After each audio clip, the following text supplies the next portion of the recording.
Alors, avant que nous entrions dans le vif du sujet, j'aimerais bien que nous fassions un peu de grammaire. En français, un mot peut se décomposer en plusieurs parties.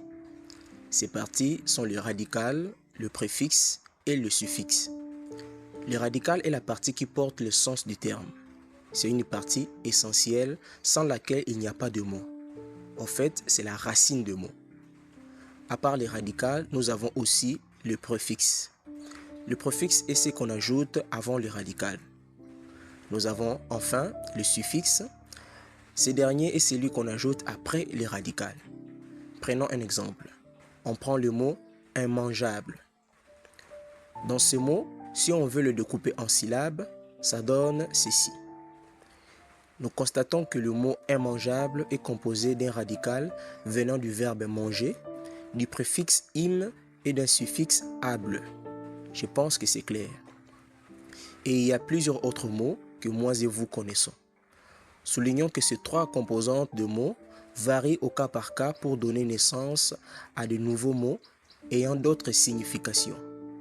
Ici, nous allons beaucoup plus nous intéresser aux suffixes. En ce qui concerne les suffixes, il y en a plusieurs. Il y a le suffixe nom, le suffixe adjectif, le suffixe verbe et le suffixe adverbe. Pour le premier, donc le suffixe nom, nous prenons par exemple le suffixe isme. Celui-ci est toujours employé pour déterminer un courant de pensée, une doctrine ou un système de pensée qui peut être vrai ou fausse. Nous prenons par exemple le darwinisme, une doctrine selon laquelle l'homme vient du singe. Voilà, une fausse doctrine. L'homme a été créé à l'image de Dieu. Nous prenons le deuxième type de suffixe, c'est le suffixe adjectif. Il y en a plusieurs. On prend par exemple le suffixe able, qui, lorsqu'il est employé, renvoie toujours à une idée de possibilité. On prend par exemple le mot réalisable, mangeable, mobilisable, etc., etc. Nous avons ensuite le troisième et le quatrième sorte de suffixes. Vous pouvez faire une capture d'écran pour apprendre. Pour nous, nous allons beaucoup plus nous pencher au suffixe nom et exclusivement au suffixe isme. Comme dit précédemment, le suffixe isme est utilisé pour former un nom correspondant à une doctrine, à un dogme, à une idéologie qui peut être religieuse, politique et scientifique. Le suffixe isme nous renvoie dans une dynamique philosophique, une dynamique d'ordre dogmatique, partisane, idéologique qui engendre le fanatisme. Voilà. C'est d'ailleurs la raison pour laquelle il y a plusieurs courants philosophiques, religieux, politiques, que vous voyez juste à gauche de vos écrans. Voilà, nous avons mis des bases, on peut maintenant commencer.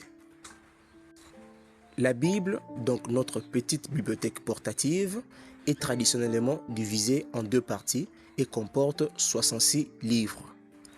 La Bible a été divisée en deux parties par le christianisme.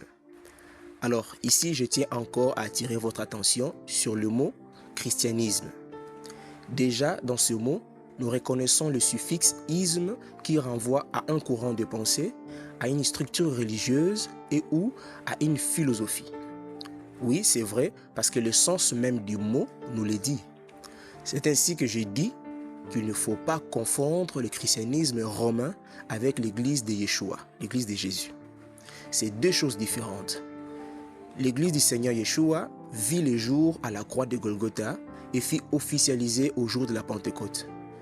L'église de Jésus-Christ naquit au travers de l'eau, du sang et du feu du Saint-Esprit, selon qu'il est écrit dans 1 Jean 5, 6 à 8. Contrairement au christianisme, qui est une organisation religieuse et philosophique créée à partir du 2e et 3e siècle à Rome, puis officialisée au 4e siècle, c'est-à-dire en 325, au concile de Nicée en Turquie. Ici, il y a certes une juxtaposition. L'église de Yeshua est née du sang, de l'eau et de l'esprit, alors que le christianisme romain naquit ou est le résultat d'une attente, autrement appelée concile. Par là, nous comprenons que le christianisme romain, ce courant de pensée, est un plagiat de la foi chrétienne. conséquence, cette même structure commença à se disputer les enseignements au fil du temps pour ensuite commencer à faire naître plusieurs autres tendances dites chrétiennes dont le catholicisme, l'église orthodoxe, le protestantisme, le luthérien, le baptiste, les anabaptistes, les méthodistes et ajouter à cette liste toutes les suffixes istes dites chrétiennes. Si nous sommes disciples de Yeshua, de Jésus, pourquoi toutes ces divisions qu'on n'a jamais vues chez les apôtres? Cette manière de servir le Seigneur a créé et continue à créer des différentes tendances religieuses dites chrétiennes que nous connaissons de nos jours.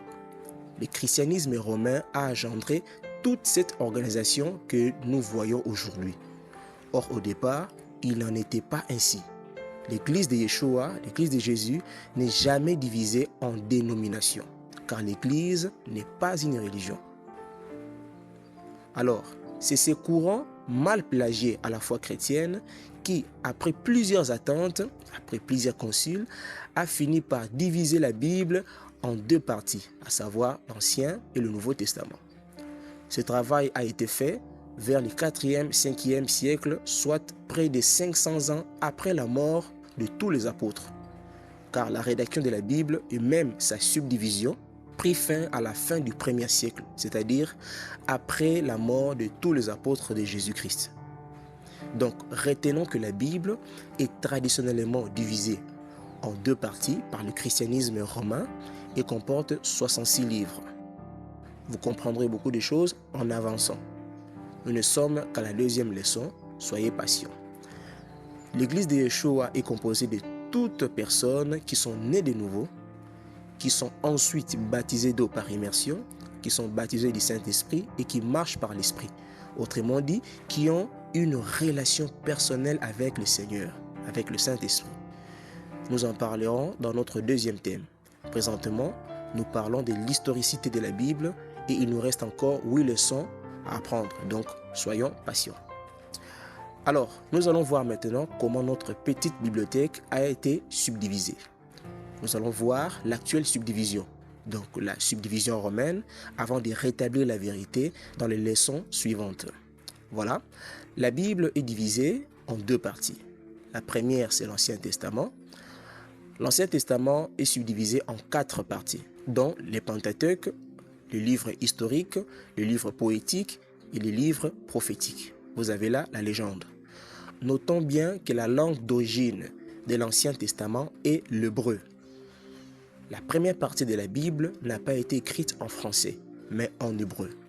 Ce que nous avons aujourd'hui comme version ne sont que de traductions.